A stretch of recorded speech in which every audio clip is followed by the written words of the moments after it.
Bonjour et bienvenue dans cette série de vidéos qui va principalement parler des disciplines dans Vampire la Mascarade et plus précisément des disciplines dans Vampire the Eternal Struggle. Dans ces vidéos, nous allons passer en revue les points forts et les points faibles de ces disciplines et regarder aussi les cartes principales qui pourront être jouées lors d'une partie de VTES. Ainsi, vous allez plus facilement voir, analyser et repérer très vite les forces et les faiblesses des vampires que vous allez affronter sur la table.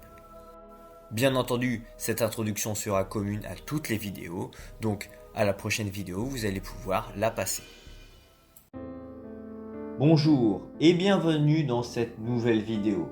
Une vidéo qui va s'attarder sur la discipline Auspex, qui, dans les anciennes versions, avait été traduite par Augure.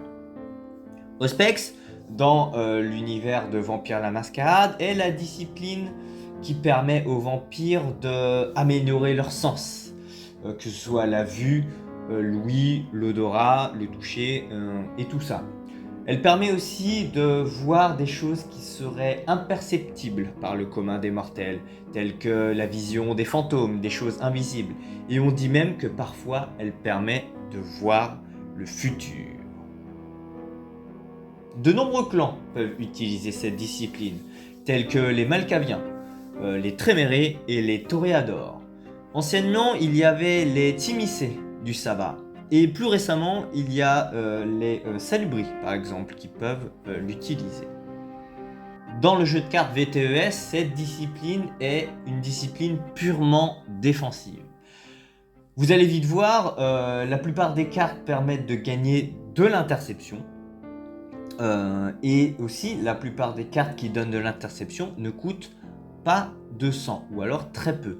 Vous allez vite comprendre que c'est la meilleure discipline dans ce domaine, dans le domaine de gagner de l'interception et de bloquer.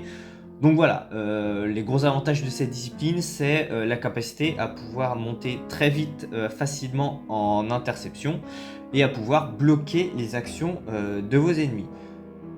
Il y a aussi une carte qu'on verra un petit peu après, cette discipline permet de contourner les règles proie prédateur pour pouvoir bloquer. C'est vite très intéressant. Les défauts de cette discipline, c'est évidemment qu'elle ne fait quasiment rien d'autre. Pas de bonus de morsure, pas de carte puissante en combat, donc vraiment on est sur une discipline purement défensive. On va commencer par les cartes d'action, du moins la carte d'action la plus courante quand on joue Auspex, c'est Révélation. Révélation est une carte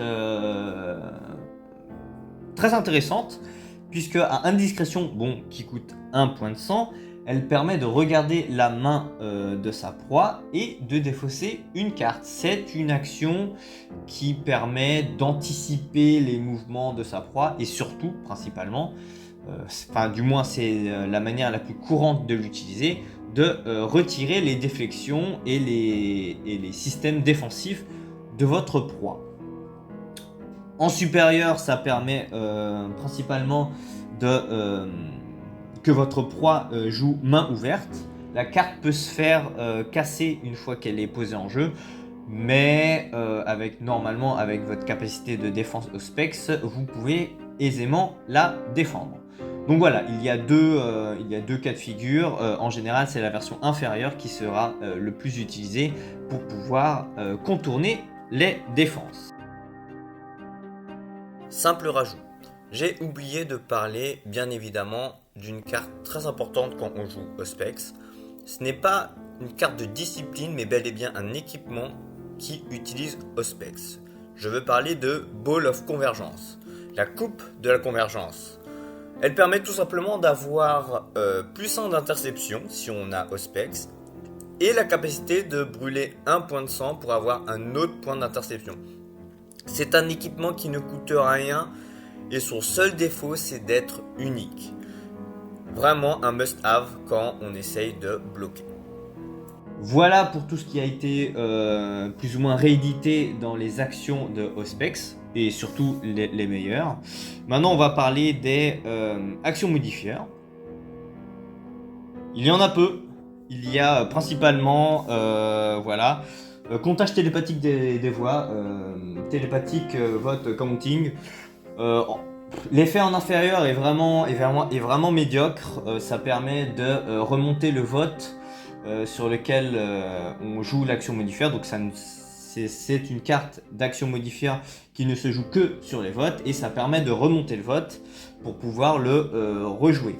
Ça sert uniquement si on se fait trahir ou s'il y a d'autres personnes qui rajoutent des voix, etc., etc., et que le vote ne passe pas. Enfin, vraiment, c'est assez gadget. La version supérieure, elle, en revanche, est vraiment très forte. En Auspex supérieur, ça permet de dire ce vampire ne vote pas. Ça permet de faire passer des votes en force. Plutôt pratique. Donc voilà, comme on a vu, très peu de cartes d'action modifier et d'action, tout simplement. Maintenant, on va passer aux cartes de réaction, parce que c'est là où Auspex brille. On va commencer par la carte de réaction la plus courante, c'est tout simplement les yeux d'Argus. Les yeux d'Argus, voilà, en inférieur, plus 2 en interception sur les actions directes. En supérieur, c'est souvent là où c'est utilisé, ça permet principalement de se réveiller et en gros de réagir comme si on était redressé. Donc voilà, extrêmement fort. Je tiens à rappeler une règle très importante quand on joue Auspex, on ne peut pas jouer 2 fois la même réaction avec le même vampire sur une même action, bien évidemment. C'est-à-dire qu'on ne peut pas jouer 2 fois yeux d'Argus avec le même vampire, que ce soit évidemment pour le jouer en inférieur et aussi en supérieur. C'est-à-dire qu'on ne peut pas se réveiller avec yeux d'Argus en supérieur et se donner plus 2 d'interception avec un autre yeux d'Argus en inférieur. En revanche, si vous voulez de l'interception en Auspex, vous allez être comblé. Parce que voilà, par exemple, sans surdévelopper, plus 1 d'interception en inférieur, plus 2 en supérieur, ça commence à être énorme. Enfin, voilà, il y en a plein. Psychométrie, plus 1 d'interception et la capacité aussi de plus 1 en interception en supérieur avec une manœuvre pendant le combat. Donc étant donné que Auspex est assez faible en combat, voilà, il y a quelques petites cartes qui permettent de compenser et de donner des petits bonus, comme voilà, psychométrie ou précognition. En supérieur, ça permet de prévenir un dégât plus tard. Il y a aussi mélange. Mélange qui permet de se donner plus 1 de morsure après. Donc voilà, une fois qu'on a bloqué, on peut se donner un petit bonus de morsure. C'est toujours intéressant d'avoir ces petits bonus par-ci par-là. Est-ce que c'est vraiment ce qu'on veut? Moi, je recommanderais surtout, si vous voulez vraiment bloquer avec Auspex, sans surdévelopper, qui rajoute des bonus des vrais gros bonus d'interception. Les petits bonus à côté, c'est gadget, c'est toujours intéressant d'en avoir. N'oubliez pas que vous pouvez jouer les deux ensemble, sans surdévelopper avec psychométrie ou précognition ou mélange, pour augmenter vos chances de bloquer. Mais il y a surtout une autre carte qui est probablement la plus importante, c'est Eagle Sight, vision d'aigle.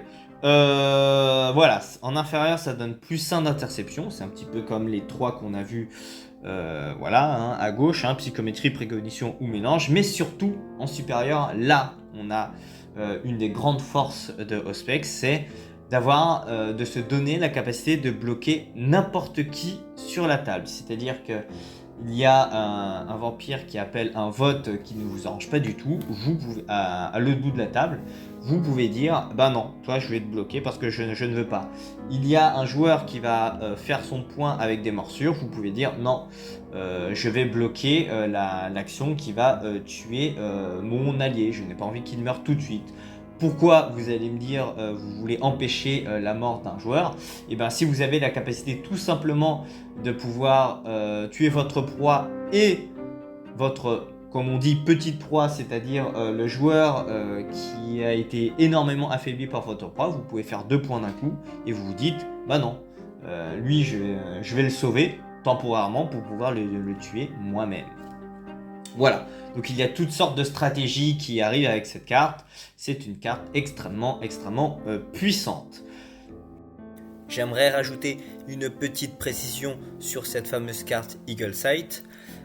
Pour moi, c'est la meilleure carte d'interception en réaction de Auspex, car elle permet non seulement d'avoir de l'interception, et aussi de faire des blocages un petit peu, qu'on va dire, contre nature.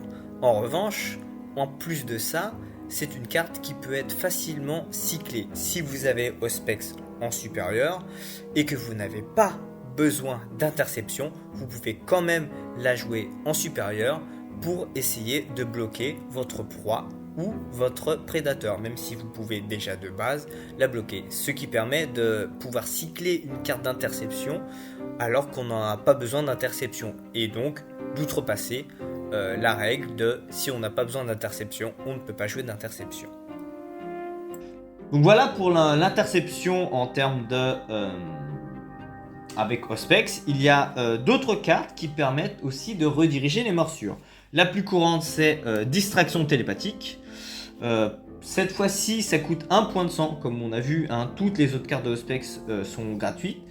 Elle coûte 1 point de sang. En inférieur, plus 1 en interception. C'est du coup moins fort que les autres cartes, puisqu'elle coûte du sang, mais en supérieur, ça permet de rediriger les morsures sur évidemment qui vous voulez. En général, ça sera votre proie. Il y a aussi une autre carte de redirection qui cette fois-ci est gratuite. Plus 1 d'interception, donc ça vaut les autres cartes qui donnent 1 d'interception, mais en supérieur, ça permet de rediriger. Alors, contrairement à distraction télépathique, ce n'est pas utilisable tout le temps. C'est utilisable uniquement quand votre prédateur vous mord. C'est souvent le cas, mais voilà. Et ça le renvoie pas sur votre proie, mais ça le renvoie au prédateur de votre prédateur. Donc en fait, ça saute une case et ça l'envoie à l'autre. Alors, plusieurs utilités sur cette carte. Si jamais le prédateur de votre prédateur, donc la cible de cette carte, est un deck combat qui peut bloquer, et ben il sera peut-être très content de bloquer une morsure qui va lui permettre de taper le vampire de sa proie. Voilà, c'est une des utilisations précises. La deuxième utilisation, c'est tout simplement envie de dire que moi, je m'en tape en fait. Il y a quelqu'un qui me mord, je me dédouane complètement de la morsure. Ça l'envoie sur un autre joueur, mais tant que c'est pas sur moi, on s'en fout. Voilà, hein, c'est aussi une manière de voir les choses. Et ben voilà, hein, principalement, vous pouvez vous la jouer comme ça. Alors c'est certes, on ne va pas vous apprécier, mais peu importe, tant que vous vivez. Les désavantages évidemment de cette carte, c'est que vous ne mettez pas la pression à votre proie. C'est le sens du jeu, voilà, contrairement à distraction télépathique. Vous avez envie de tuer votre proie, mais là, voilà, vous l'envoyez pas sur votre proie, mais sur le prédateur de votre prédateur. Et surtout, l'un des plus gros problèmes, c'est qu'il faut absolument que ce soit votre prédateur qui fasse la morsure. Si jamais c'est une morsure redirigée, vous ne pouvez pas la rediriger. Par exemple, si c'est une morsure de votre proie ou que quelqu'un vous envoie la morsure via une distraction télépathique par exemple, vous ne pouvez pas jouer My Enemy's Enemy pour le renvoyer sur un autre joueur. Dernière chose, si jamais on annule votre distraction télépathique, comme je vous l'ai rappelé, vous ne pouvez pas jouer 2 fois la même carte de réaction avec le même vampire. Donc si jamais on annule votre distraction télépathique, vous ne pourrez pas rejouer de distraction télépathique. Mais en revanche, puisque My Enemy's Enemy est une autre carte, vous pouvez rediriger la morsure grâce à une autre carte. Donc voilà, ces 2 cartes sont en général combinatoires. Moi personnellement, si je joue un deck assez agressif avec des votes, je préfère quoi qu'il arrive, ou des votes et des morsures, je préfère quoi qu'il arrive jouer distraction télépathique qui est vraiment la capacité à mettre de la pression à votre proie. Maïs ennemi ne sert qu'à un seul moment, je trouve personnellement, c'est quand on joue wall, c'est-à-dire quand on veut bloquer, parce que ça rajoute de l'interception gratuite, contrairement à distraction télépathique.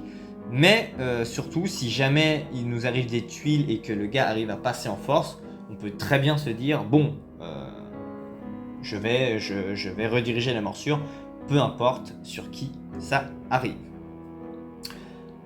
En termes de défense de morsure, il y a une troisième option. Elle, je la conseille beaucoup moins, mais faut savoir qu'elle existe. C'est voilà, contre télépathique counter. Ça ne redirige pas les morsures, mais ça les réduit.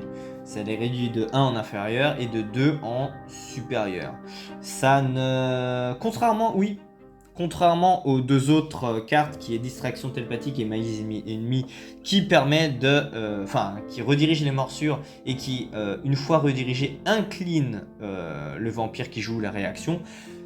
Contre télépathique n'incline pas le vampire, c'est-à-dire qu'un vampire qui est redressé peut jouer plusieurs contre télépathiques pour réduire les morsures plusieurs fois, voire même plusieurs morsures. Donc voilà, à vous de voir, je préfère rediriger personnellement plutôt que d'essayer de contrer. Contre télépathique en plus ne rajoute pas d'interception, donc c'est vraiment uniquement contre les morsures. Donc voilà pour les cartes de réaction. Comme vous avez vu, il y en a beaucoup et chacun a sa petite utilité. Il y en a qui sont vraiment principales, on va dire, yeux d'Argus, vision d'aigle. C'est principalement celle-là que vous allez revoir le plus souvent et évidemment distraction télépathique. Ce sont elles que vous allez voir le plus souvent, mais si vous voulez jouer un deck bien wall, bien défensif, n'hésitez pas à piocher dans les autres cartes. Maintenant, on va parler des cartes combat. Il y en a peu. Ce ne sont pas des grosses cartes de combat, on va dire. Il y a tout simplement pistache télépathique. C'est une carte combat qui ne sert à rien en soi, en fait. Ça coûte 1 point de sang, ça permet d'avoir une poursuite et une manœuvre sur le prochain combat en inférieur, mais surtout en supérieur, ça permet de, quand un combat se finit, de relancer un nouveau round de combat. C'est extrêmement fort, hein. C'est l'une des rares cartes qui contre les cartes fin de combat. C'est-à-dire que votre adversaire joue une carte majesté par exemple, qui dit je mets fin au combat. Grâce à cette carte, vous allez pouvoir dire ok, fin de combat, mais je relance un nouveau round. Donc voilà. Il n'y a pas beaucoup de ce style de cartes, mais il faut savoir qu'elles existent. Malheureusement, il faut souvent combiner cette carte avec d'autres cartes de discipline extrêmement puissantes. L'une des utilisations les plus courantes, on va dire, c'est avec thaumaturgie. Si les Trémérés ont facilement accès à ces deux disciplines facilement, vous allez pouvoir avoir accès à marcher dans les flammes. Une carte de thaumaturgie qui met 2 aggravés quand on arrive au moins au deuxième round. Ça tombe bien, cette carte relance un round. Il y a aussi une autre carte, alors cette fois-ci c'est une carte avec des dual disciplines, on va dire. C'est tout simplement charismatique aura. Là on est plus... pistache télépathique était assez offensive, voire même uniquement offensive. Charismatic Aura, là, cette fois-ci, elle est plutôt défensive. Ça demande aussi présence en combinaison. Donc attention, hein, ça ne demande pas Auspex uniquement. En inférieur, on peut brûler 1 de sang pour annuler une carte de combat en face. Alors pas n'importe laquelle, une carte de prise. Souvent, ça va être prise immortelle en puissance. Mais aussi une carte de frappe. Ça peut aussi annuler des cartes de frappe telles que Majesté ou autre. Donc ça a plusieurs utilisations, c'est assez intéressant. Et en supérieur, si on a Auspex et présence en supérieur, Charismatic Aura fait simplement des fins de combat. Si jamais on joue contre un deck combat avec puissance qui joue des prises immortelles, qui empêche toute autre frappe qui sont des frappes à main nue. Charismatic Aura permet de empêcher prise immortelle et de pouvoir jouer une autre carte, Charismatic Aura, pour mettre fin au combat. Donc avec 2 Charismatic Aura en combat, vous pouvez mettre fin à quasiment n'importe quel combat. Donc c'est vraiment très fort. Ça demande un dieu de discipline qui est relativement courant, mais qui n'est pas non plus aisé de faire. Donc voilà, ça reste très fort. Gardez ça en tête. Voilà pour la discipline Auspex. Donc pour résumer, une discipline, comme on a vu, extrêmement défensive, qui permet de monter facilement en interception.